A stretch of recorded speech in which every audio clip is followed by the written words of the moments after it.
And we're back! So we just found out the spring constant for this physics problem.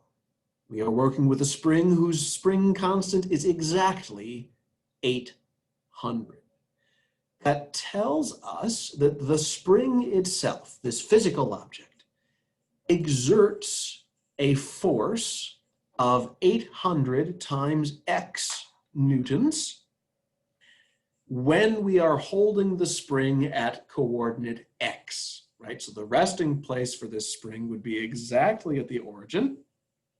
And if we get farther away from the origin, then that spring is exerting more and more force, trying to snap back to its resting point, up until, eventually you can just stretch the spring out too far and you break it, and then it's not a spring anymore.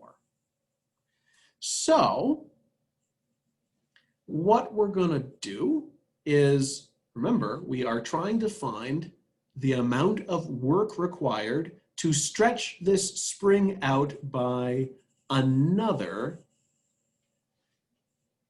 3 centimeters. We are starting this stretching already at x coordinate 0.05 meters. We are trying to stretch the spring out all the way out to coordinate x equals 0.08.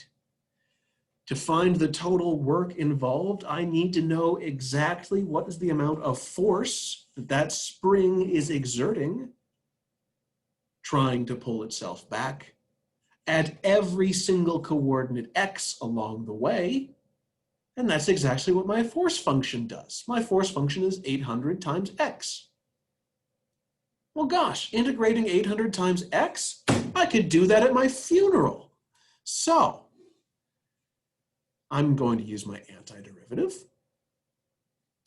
And I say that, well, my antiderivative is 400 times x squared. I need to evaluate at 0.08, and I need to evaluate at 0.05, and I take the difference, and all together, I end up with 1.56.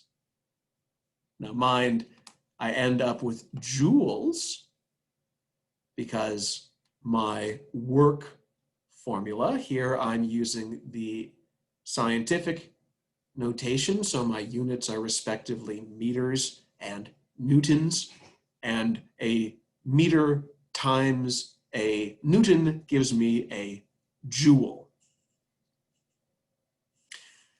So here we have another example of being able to use quite simple integrals in order to model physical processes. And there's going to be a couple more of these in this chapter as we go.